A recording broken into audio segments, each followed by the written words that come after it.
OMG! Maine Mendoza nilantad sa publiko ang baho ni Arjo Ataide.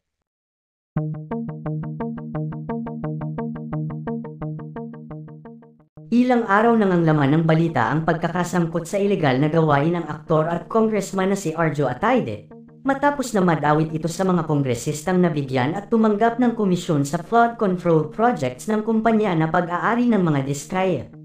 Matapos nito agad na kumilos ang kinauukulan at ang gobyerno upang alamin ang buong katotohanan sa pamamagitan ng Senate hearing.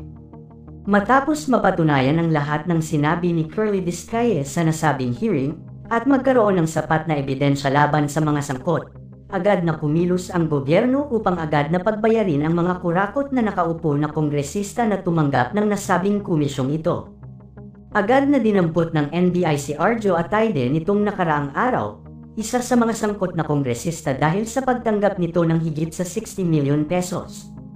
Samantala matapos ang pagkakakulong ni Arjo Ataide ay lumabas sa balita na maaring madawit ang asawa ni Ataide na si Maine Mendoza sa kasong kinakaharap ng kanyang asawa dahil sa una nitong naging post na pagtatakip sa kasalanan ng kanyang asawa.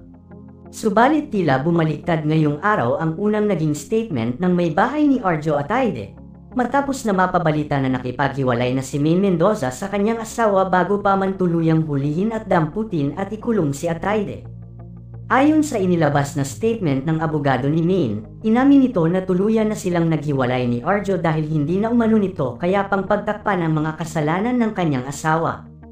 Ayon pa sa abogado ni Mendoza, wala umanong alam ang kanyang kliyente sa lahat ng gawaing ilegal na ito ni Ataide, hanggang sa si Ataide mismo ang umamin sa kanyang asawa matapos ngang madawit ito sa anomalye sa flood control project ng gobyerno. Hindi din umano dapat na madawit si Mendoza sa kasalanan ng kanyang asawa dahil in the first place umano ay niloko din ni Ataide ang kanyang asawa. Pinaniwala nito na lahat ng yaman nito ay galing sa matinong trabaho nito sa gobyerno. Maging ang pamilya ni Maine Mendoza ay handa umanong patunayan sa korte sa ginawang panloloko ni Arjo kay Maine mula sa simula pa lamang ng kanilang pagsasama. Sa pagkakataon ng ito tila magkakalaglagan na sa pagitan ng mag-asawang Ataide at Mendoza, matapos ang naging masaya nilang pagsasama at nabahira ng kasinungalingan hanggang sa humantong sa kanilang tuluyang paghihiwalay bilang mag-asawa.